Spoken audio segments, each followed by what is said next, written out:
श्री ध्रुव जी महाराज के सामने जब भगवान आए माता जी, तो भगवान ने ध्रुव से कहा क्या चाहिए मांग। ध्रुव जी ने कहा कि जब आप मिल गए तो क्या मांगो, कुछ नहीं चाहिए।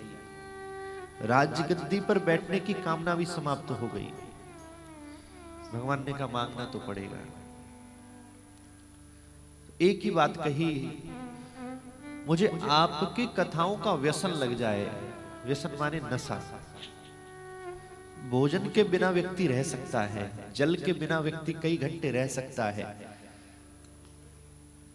लेकिन जो लोग व्यसन करते हैं, राजश्री डाल लेते हैं, सिगरेट जला लेते हैं, और भी बहुत प्रकार के व्यसन हैं, वो व्यसन के बिना ज्यादा देर नहीं रह सकते। इसलिए कथाओं का भी एक नशा है, जिसको लग गया वो अंतिम श्वास तक छूटता नहीं। और ऐसा नशा है कि जो दिखता भी नहीं कि हम क्या पी रहे हैं, लेकिन उस बोतल को पीने से ज्यादा यह नशा 2 मिनट में ही कर देता है। जाम पर जाम पीने का क्या फायदा, शाम को पियो सुबह उतर जाएगी। कोई भी नशा करो 2-4-6 घंटे में असर कम हो जाएगा भैया। इसलिए तो रोज शाम को व्यक्ति पीता है।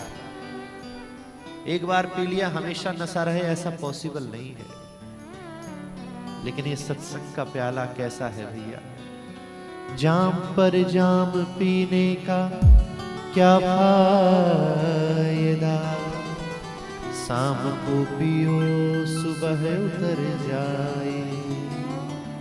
पीना है पियो सत्संग का प्याला, जिंदगी नशे में गुजर जाए। इस सत्संग का प्याला अगर हमने पी लिया तो पूरे जीवन भर ये नशा उतरने वाला नहीं, कभी नहीं उतरेगा ये नशा।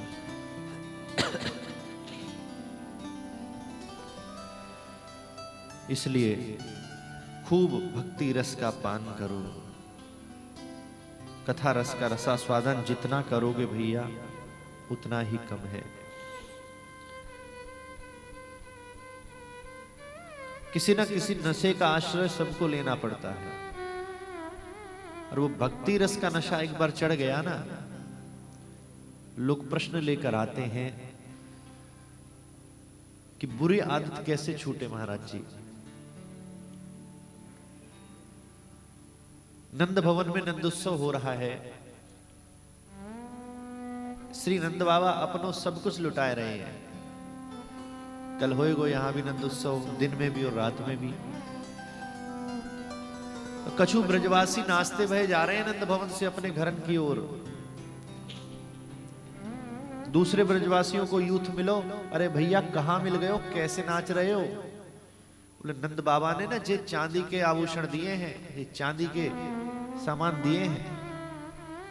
जो दूसरा यूथ मिलो, सिर पकड़ के बोले चांदी पाकर इतनो नाच रहे हो, ये देखो हम सोने के आभूषण लाए हैं। और तुरंत ही चांदी को वहां फेंका और फिर नंद भवन दौड़ के गए। अरे भैया कौन से गेट पे मिल रहे हैं सोने के आभूषण। बोले 3 नंबर गेट पे मिल रहे हैं। अब तो सोना लेकर नाचते हुए जा रहे हैं घर की ओर। दूसरे ग्वालवाल मिले, अरे भैया कहाँ मिल गए हो जो इतना नाच रहे हो है। बोले सोने के आभूषण मिले, नंद बाबा ने दिए हैं। जरा सा सोनो पाके इतना खुश है रहे हो है। जितने में इतनो सोनो आएगा ना, इतने में इतनो सो हीरो आएगा। देख हम तो हीरे के जवाहरात लेके आए हैं, सोना फेंक दियो अब हीरा लेवे के ताई गए। कहने का तात्पर्य है बुरे को छोड़ने का प्रयास करोगे, हल्की वस्तु को छोड़ने का प्रयास करोगे, नहीं छूटेगी। अच्छी वस्तु को पकड़ने का प्रयास करोगे, हल्की वस्तु कब छूट जाएगी आपको पता ही नहीं चलेगा। इसलिए सत्संग का आश्रय, तीर्थ धाम का आश्रय हम सबको मिला। संसार के छोटे मोटे व्यसन कब छूट जाएंगे हमको आपको पता ही नहीं चलेगा। और छूटा है, कितने ऐसे लोग जीवन में आए,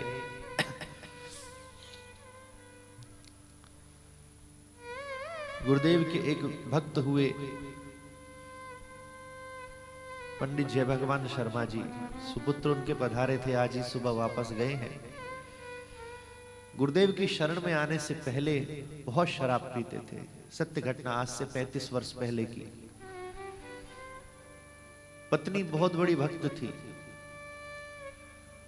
ये भाव में इसलिए सुना रहा हूं कि महाराज जी ने, जब हम वृंदावन से एक गाड़ी में चले तो पूज्य महाराज श्री ने कहा, महाराज जी कुछ ऐसे भक्तों के चरित्र सुनाए जाएं जो भक्तमाल की रचना के बाद हुए हो। अब भक्तमाल में तो वही लिखे हैं जो सन 1600 से पहले के भक्त हैं। 1600 सन के बाद तो इसकी रचना हुई, उसके बाद जो भक्त हुए, भक्त तो निरंतर बढ़ ही रहे हैं। कल रसिया बाबा ने भी सुनाया कि ये वंश रोज बढ़ता है, हरिवंश जो है भक्तों का वंश रोज बढ़ता है। तो फिर हमने सोचा वो पुस्तक कहाँ मिलेगी जिसमें आजकल के 150 वर्ष पुराने भक्तों का चरित्र होगा। फिर हमने सोचा जो भक्त हमने बदलते देखे हैं उनकी कुछ चर्चा हम जरूर करेंगे। अपने जीवन में जिनको मैंने बदलते देखा, सबसे पहला तो मैं खुद ही हूं, दूसरे को क्या कहूं। गुरुदेव की कृपा है जो आज नैमिषारण्य का धाम मिला, ये कथा मिली, श्रवण के साथ साथ गायन का भी अवसर मिला। नहीं, हमारी ये पात्रता नहीं है, पात्रता तो गुरुदेव ही प्रदान करते हैं। नहीं तो खूब रस तो बरस रहा है सब जगह। कथा में आज कोई रस का प्रसाद, खीर का प्रसाद दिया जाए और आपके पास दोना या कटोरी ना हो, किस में लेकर जाओगे भैया? भगवान की कृपा का रस निरंतर बरस रहा है, लेकिन हमारे पास बर्तन तो हो से लेने के लिए, और वो पात्र गुरुदेव प्रदान करते हैं। गुरु कृपा से वो पात्रता आती है। तो जय भगवान जी की पत्नी बहुत बड़ी भक्त गुरुदेव के पास आती, पति देव से कहती दीक्षा ले लो। और जब पत्नी बार बार प्रेशर डाले तो ना चाहते हुए पति देव को जाना पड़ता है।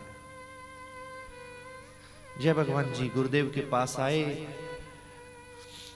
और प्रश्न किया कि मैं शराब पीता हूं, क्या गुरु दीक्षा लेने के बाद मदिरा छोड़नी पड़ेगी हमको? गुरुजी ने कहा दीक्षा लेने से पहले पीनी पड़ेगी। लिखा तो ये भी कहीं नहीं है कि जिन्होंने दीक्षा नहीं ली वो खूब पियो और जिन्होंने ले ली वो छोड़ दो। बोले गुरुजी वो नहीं छूटेगी। क्यों नहीं छूटेगी? बोले पूरे इंडिया में मेरा बहुत बड़ा व्यापार है, बड़े बड़े लोगों के साथ मीटिंग होती है, तो लेनी पड़ती है तभी टेंडर मिलता है। अगर नहीं लेंगे तो टेंडर नहीं मिलेगा। गुरुदेव ने एक ही बात कही, शराब पीने और पिलाने से अगर टेंडर मिलते ना तो बड़े बड़े टाटा बिरला अंबानियों की जो कंपनियां हैं वो कब की बंद हो गई होती। सिर्फ जो शराब की फैक्ट्रियां हैं या शराब की जो शॉप हैं, ठेके हैं, उन्हीं के मालिक अरब खरबपति होते और तो कुछ कमा ही नहीं रहा होता कोई। लेकिन गुरुदेव ने ये नहीं कहा आप छोड़ दो। कुछ दिन शरणागति रहे, दीक्षा प्राप्त हुई और दीक्षा मिलते ही इतना बड़ा घाटा हुआ, इतना बड़ा घाटा हुआ व्यापार में। ठाकुर जी परीक्षा जरूर लेते हैं कि ऐसी विषम परिस्थिति आ गई, एकदम आकाश से फर्श पे आ गए। अब तो भोजन तक के लिए विचार करना पड़ रहा है। खूब आनंद से लग्जरियस लाइफ जी रहे थे और एकदम से आ गए। और कोई व्यक्ति होता तो यही सोचता क्या गुरु बनाया, बर्बाद कर दिया महीने भर के अंदर।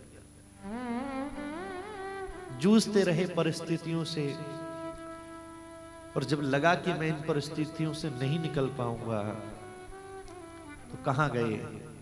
मैंने परसों भी कहा, दुनिया के आगे मत रोया करो, जिनके आगे तुम रोते हो 2 मिनट बाद अकेले में वो आपका मजाक उड़ाते हैं, वो हंसते हैं।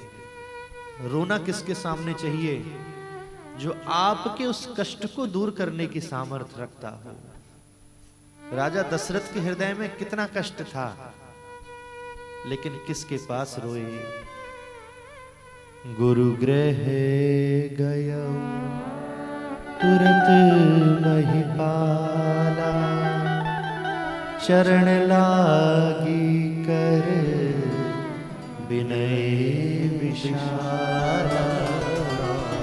गुरु गृह गयो, चरणार विंदों में गुरुदेव के गिर गए दशरथ, ये रोने लगे। क्या उससे पहले पीड़ा नहीं थी? संतान की पीड़ा थी,